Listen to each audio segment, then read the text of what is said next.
بەیانیتان باش و بەخێر بێنەوە بۆ دووەمین کۆڕبەندی داهێنان و کارسازی لە سلەیمانی. دەرفەتێکم بنەرێ بە دوو کەلیمە بە ئەنگلیزی بەخێرهاتنی میوانە بیانیەکانمان بکەین پێشوەی بگەڕێمەوە بۆ لای ئێوەی خۆشەویست. Good morning, ladies and gentlemen, and welcome to the second annual International Innovation and Entrepreneurship Forum. It is a pleasure to have you here today with us, and we're very excited to hear what you have to say and your inputs to this conference, and we hope that you will be a dynamo to support Kurdistan's entrepreneurial community and innovation climate. Welcome once again, and it's a pleasure to have you in the beautiful city of Sleimani. Ahmad Abwani Barez. Sleimani paytaxti Roshanbiriya. بەڵێ ئێمە هەمومان ئەمە ئەزانین. بەڵام ئێمە ئەمانەوێ سلەیمانی بکەین بە پایتەختی داهێنان و کارسازی، نەک تەنها بۆ هەرێمی کوردستان، بەڵکو بۆ هەموو عێراق و بۆ ناوچەکەش. و هەموو دەستکەوتێکی گەورە بە هەنگاوێکی بچووک دەست پێەکە. هەر ساڵ ئەو هەنگاوە بچووکەمان نا. بە ئەنجامدانی یەکەمین کۆڕبەندی کارسازی و داهێنان لە هەرێمی کوردستان تۆیەکمان چاند. و لێرە هەر لەم منبەرە بە ئێوەی بەڕێزم وت کە ئەم کۆڕبەندانە تەنها کۆڕبەندێک نین بۆ قسەکردن، تەنها کۆڕبەندێک نین بۆ ئەوەی ئێمە سەری ئێوە بێشێرین بە وتاری دوور و درێژ، تەنها کۆڕبەندێک نین کە هەر قسە بێ. بەڵێنمان پێدان کە ئەم کۆڕبەندە بەرهەمی ئەبێ، کە ئەم کۆڕبەندە قەراری لێ ئەدرێ، کە ئەم کۆڕبەندە گۆڕانکاری ئەنجامەدا. بە خۆشبەختانە یەکەمین کۆڕبەندمان سەرکەوتوو بوو. بە خۆشحاڵم کە دواتر برای بەڕێزم کاک سەفین دەرەنجامی کۆڕبەندی یەکەمتان پێشکەشەکە لە وتەکانی خۆیدا. ئامادە بووان.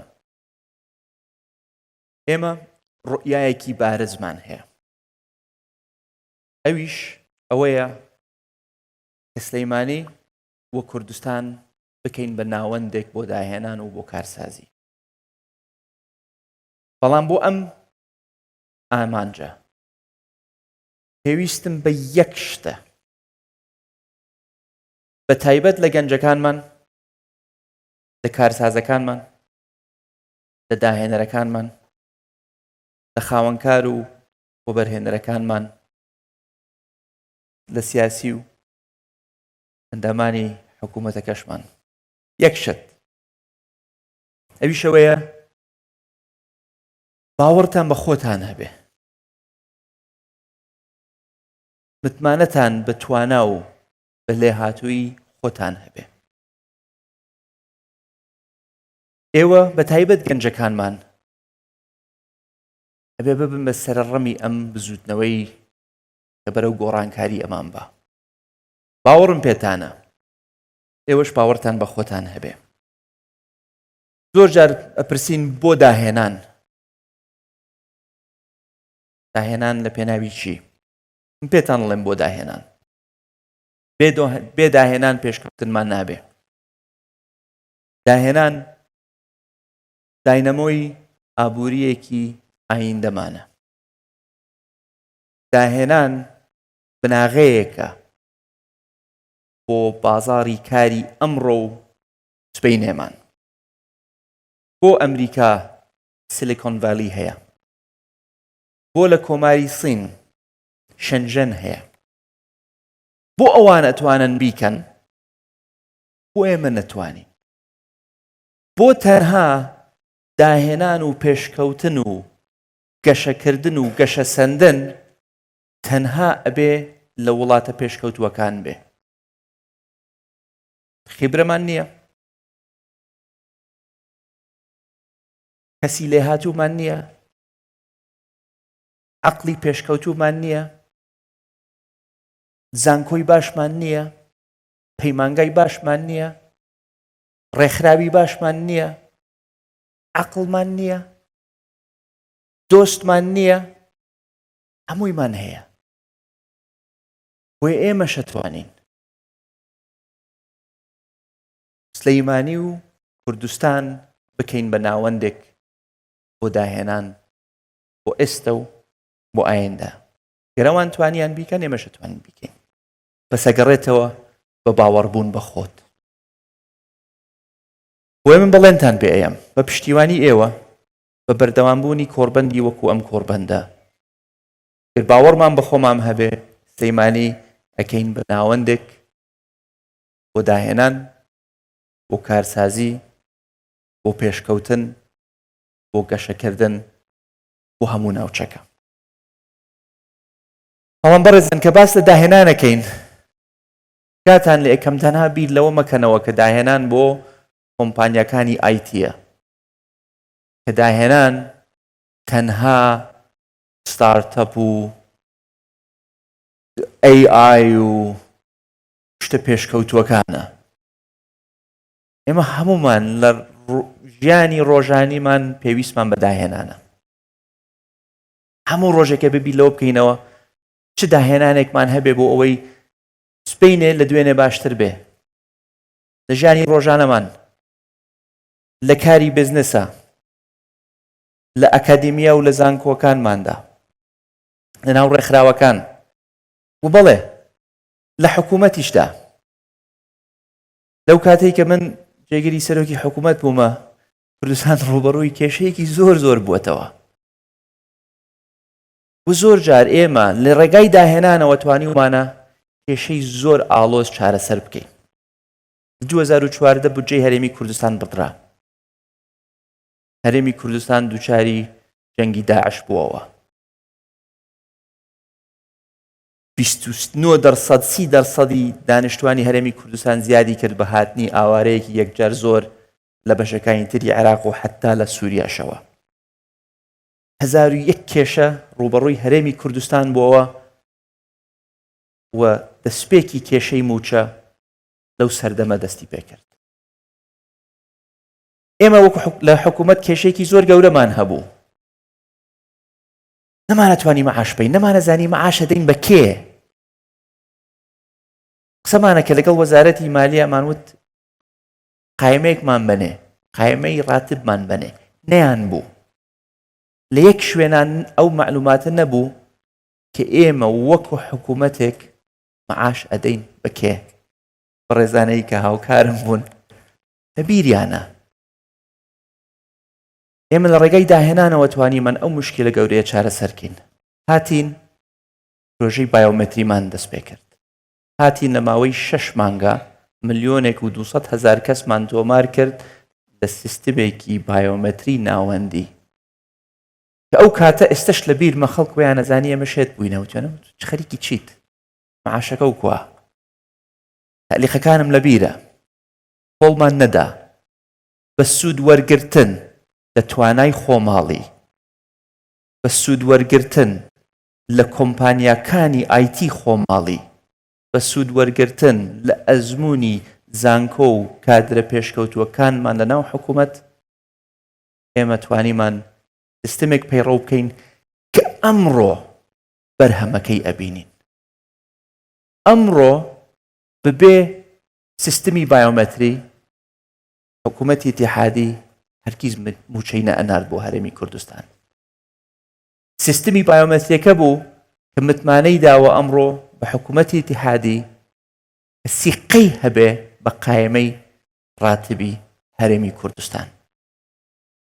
بەڕێزانەوە داهێنان بوو و چەندین پرۆژەی تریشمان ئەنجام داوە لە چوارچێوەی داهێنان کە دڵنیاتانەکەمەوە لە ساڵانی داهاتوو دەرەنجامەکەی ئەبینن.